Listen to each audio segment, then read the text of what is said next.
見到角仔就知道新年快到啦！大家好，歡迎嚟到滋味主義。今日我會同大家分享做一個豬油版毛蛋嘅酥角。呢個食譜做出嚟層次分明，口感係會更加鬆化，顏色白白淨淨更漂亮。詳細嘅材料我都寫咗喺描述欄裏邊。做餡料就有花生50克、芝麻20克、椰絲20克、砂糖係30克。呢一個呢係小甜版，如果喜歡甜嘅就自己加糖啦。香酥嘅靈魂就係呢一個自製嘅豬油啦。砂糖20克，海鹽1/8茶匙，低筋麵粉200克。我哋首先將麵粉過篩，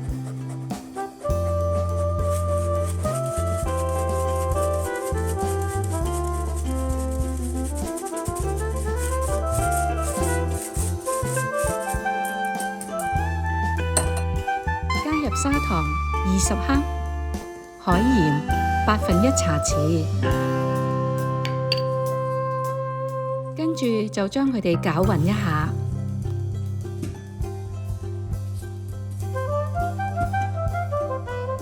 就可以將啲豬油放落麵粉嗰度啦。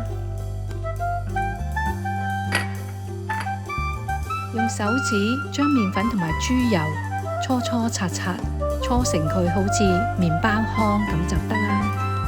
呢一個係傳統做法嘅一種，叫做擦酥法，令豬油完全融合到麵粉裏邊，達到起酥嘅效果。比起做千層酥嘅皮就輕鬆好多啦。跟住就落冰水，我呢度就預備咗90克，分2、3次落水，等麵粉平均咁樣吸收水分。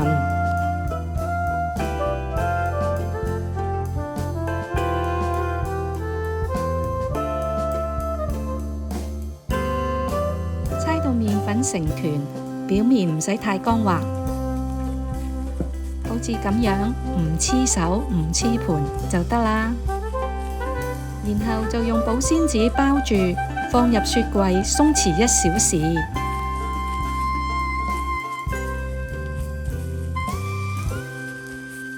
跟住我哋就嚟處理啲餡料，用中火白鑊將啲芝麻炒香，見到佢微微變黃，聞到香味就得啦。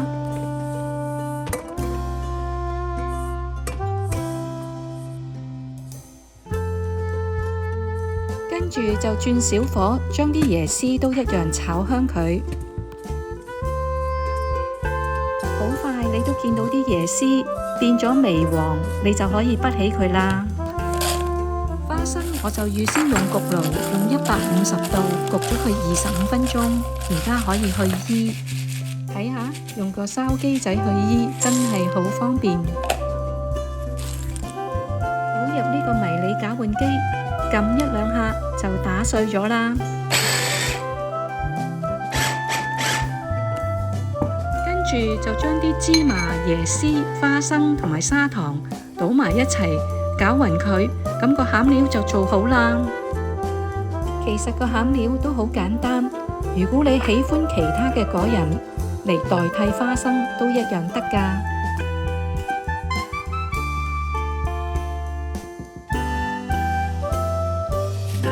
麵團鬆弛咗1個鐘，表面都變得光滑。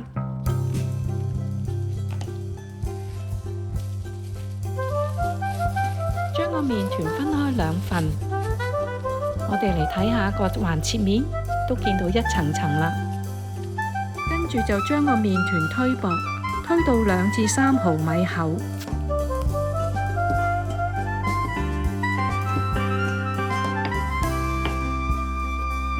簡單，攞個曲奇帽，將所有皮吸晒出嚟。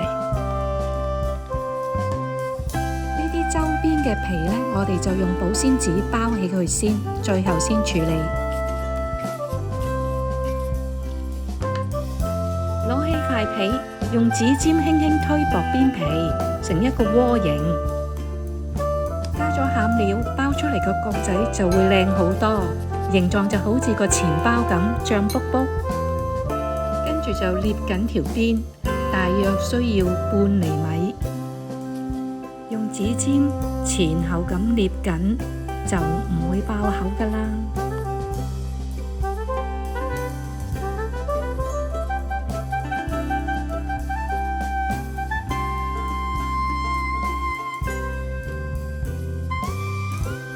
好似咁樣，用拇指一接一壓，就將花邊壓咗出嚟啦。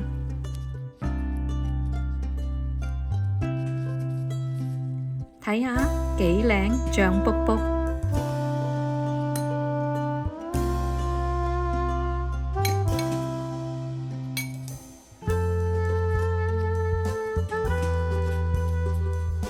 就係咁簡單，咁易做。我哋包好晒啲角仔就可以炸㗎啦。今次嘅材料份量，我就做咗26個角仔。如果你想做多啲送俾朋友過新年，就按住呢個材料嘅比例加大佢就得啦。輕輕鬆鬆，話都冇咁快就做好晒啦。預熱油溫165度，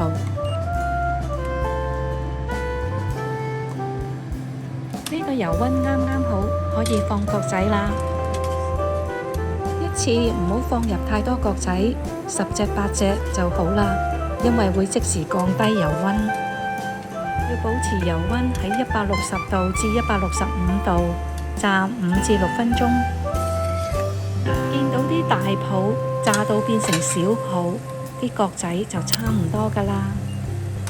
最後嗰分鐘可以提高油溫至170度，炸一陣就可以撈起啦。睇下啲顏色幾白淨幾均勻，因為冇加到雞蛋，所以顏色就白淨咗好多，靚好多。記得我之前拍過角仔嘅視頻，因為加咗雞蛋，顏色比而家真係深好多㗎，而口感就較為硬脆同埋紮實。睇下幾咁鬆脆，仲睇到一層層添。呢個就係我想要嘅口感啦，仲有兒時嘅回憶。如果你都喜歡鬆化酥脆嘅口感，你就真係要試下呢個食譜啦。希望你哋喜歡我今日嘅分享，謝謝你哋嘅收看，下期見。